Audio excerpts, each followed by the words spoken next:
തിരുവനന്തപുരത്ത് water authority MDയെ ഉപരോധിക്കുന്നു. PF ആനുകൂല്യം തടഞ്ഞുവെച്ചുവെന്നാരോപിച്ച് INTUCയുടെ നേതൃത്വത്തിലാണ് പ്രതിഷേധം. അർച്ചന രവീന്ദ്രൻ വിശദാംശങ്ങളുമായി. അർച്ചന, എന്താണ് പ്രതിഷേധത്തിന്റെ കാരണം? അതെ നികേഷ്, വലിയ രീതിയിലുള്ള ഒരു പ്രതിഷേധമാണ് നമ്മളിപ്പോൾ വാട്ടർ അതോറിറ്റിയിൽ കാണുന്നത്. വാട്ടർ അതോറിറ്റി MDയെ ഉപരോധിക്കുന്ന ഒരു കാഴ്ചയെ നമ്മൾ ഈ ദൃശ്യങ്ങളിൽ കാണുന്നത്. നമ്മുടെ കൂടെയുള്ളത് INTUC general secretary P. Biju നമ്മുടെ കൂടെയുണ്ട്. എന്താണ് ചേട്ടാ ഈ ഒരു പ്രതിഷേധത്തിന് കാരണം എന്താണ്? വാട്ടർ അതോറിറ്റിയിലെ ജീവനക്കാർ അവരുടെ അത്യാവശ്യ കാര്യങ്ങൾക്ക് വേണ്ടി നിക്ഷേപിക്കുന്ന തുകയാണ് ജനറൽ പ്രൊവിഡന്റ് ഫണ്ട്. ആ തുക നിക്ഷേപിച്ച മുഴുവൻ പൈസയും വകമാറ്റി വാട്ടർ അതോറിറ്റിയും ഗവൺമെൻറ്റും ചെലവഴിച്ചിരിക്കുകയാണ്. ഇപ്പോൾ ജീവനക്കാരൻ നിക്ഷേപ തുക പിൻവലിക്കുന്നതിന് വേണ്ടി അപേക്ഷ കൊടുത്തപ്പോൾ കൊടുക്കുവാൻ പണമില്ല. ശരിക്കും വാട്ടർ അതോറിറ്റിയുടെ GPF എന്ന് പറയുന്നത് ഒരു പ്രത്യേക അക്കൗണ്ടിൽ സൂക്ഷിക്കേണ്ട ഈ തുക ഇവർ മറ്റു പല കാര്യങ്ങൾക്കും വേണ്ടി വകമാറ്റി ചെലവഴിച്ചത് മൂലം വാട്ടർ അതോറിറ്റിയിലെ ജീവനക്കാരുടെ നിക്ഷേപമായ 500 കോടിയോളം രൂപയാണ് വകമാറ്റി ചെലവഴിച്ചതായി ഇപ്പോൾ കണക്കുകൾ രേഖപ്പെടുത്തുന്നത്. ജീവനക്കാരനെ സംബന്ധിച്ചിടത്തോളം അവൻ്റെ കുട്ടികളുടെ വിവാഹം, അല്ലെങ്കിൽ വീട് വെപ്പ്, അല്ലെങ്കിൽ വലിയ വിദ്യാഭ്യാസം, അല്ലെങ്കിൽ മറ്റ് കുടുംബത്തിലുള്ള അസുഖങ്ങൾ, ഇത്തരത്തിൽ എല്ലാ കാര്യങ്ങൾക്ക് വേണ്ടി അവൻ നിക്ഷേപിച്ച തുക ഇപ്പോൾ പിൻവലിക്കാൻ പറ്റാത്ത രീതിയിലാണ് പോയിരിക്കുന്നത്.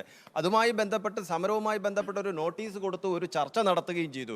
ചർച്ച നടത്തി ഏകദേശ ധാരണ ഉണ്ടാക്കി എന്നിട്ട് പോലും അത് നടപ്പാക്കുവാൻ മാനേജ്മെൻറ്റോ ഗവൺമെൻറ്റോ തയ്യാറാകുന്നില്ല. മാത്രമല്ല, ധിക്കാരപരമായ ഒരു മറുപടിയാണ് ജീവനക്കാരുടെ ഈ നിക്ഷേപം കൊള്ളയടിച്ചതിന് ശേഷം മാനേജ്മെൻറ്റിൻ്റെ ഭാഗത്തു നിന്നും ഇപ്പോൾ നമുക്ക് നൽകുന്ന മറുപടി. എന്തായാലും ശരി തന്നെ, ജീവനക്കാരൻ്റെ നിക്ഷേപം തിരിച്ചു കിട്ടുന്നത് വരെയും വാട്ടർ അതോറിറ്റി സ്റ്റാഫ് അസോസിയേഷൻ സമരവുമായി തന്നെ മുന്നോട്ട് പോകുമെന്നുള്ള കാര്യം കൂടി അറിയിച്ചുകൊള്ളുകയാണ്. MD ഇതുവരെ ഒരു കാര്യവും പറഞ്ഞിട്ടില്ല, മറുപടി ഒന്നും. MD കഴിഞ്ഞ ഒരാഴ്ചയ്ക്ക് മുമ്പ് MD വാട്ടർ അതോറിറ്റിയിൽ ഈ സമരം നടത്തുന്ന വാട്ടർ അതോറിറ്റി സ്റ്റാഫ് അസോസിയേഷനുമായി ഒരു ചർച്ച നടത്തിയിട്ടുണ്ടായിരുന്നു. ആ ചർച്ചയിൽ ഏകദേശ ധാരണ ഉണ്ടാക്കി, പക്ഷേ അതിൻ്റെ തീരുമാനം തരണ്ട എന്ന് ഗവൺമെൻറ് തലത്തിൽ MDക്ക് നിർദ്ദേശം കൊടുത്തതായാണ് ഇപ്പോൾ നമുക്ക് മനസ്സിലാക്കുവാൻ സാധിക്കുന്നത്. മനഃപൂർവ്വം ജീവനക്കാരുടെ ഈ വിഷയം പരിഹരിക്കാതെ നീട്ടിക്കൊണ്ടുപോകുന്നതിനുള്ള ഒരു നിലപാടാണ് സർക്കാരും മാനേജ്മെൻറ്റും ഇപ്പോൾ സ്വീകരിച്ചു വരുന്നുവെന്നാണ് നമുക്ക് പറയാനുള്ളത്. അനിശ്ചിതകാല സമരത്തിലേക്ക് പോകാൻ വേണ്ടി തന്നെയാണ് തീരുമാനം. അനിശ്ചിതകാല സമരത്തിൽ തന്നെ ശരിക്കും ഞങ്ങൾ ഇന്നലെ ഒരു ദിവസം സമരം നടത്തി പോകണം എന്നാണ് തീരുമാനിച്ചിരുന്നത്. പക്ഷേ മാനേജ്മെൻറ്റിൻ്റെ ധിക്കാരപരമായ നിലപാടിൽ പ്രതിഷേധിച്ചുകൊണ്ട് വാട്ടർ അതോറിറ്റിയിലെ മുഴുവൻ ജീവനക്കാരുടെയും പിന്തുണ ഇപ്പോൾ ഈ സമരം നടത്തുന്ന സംഘടനയ്ക്കുണ്ട്. ആ പിന്തുണ സ്വീകരിച്ചുകൊണ്ടാണ് ഞങ്ങൾ ഈ സമരവുമായി മുന്നോട്ട് പോകുന്നത്.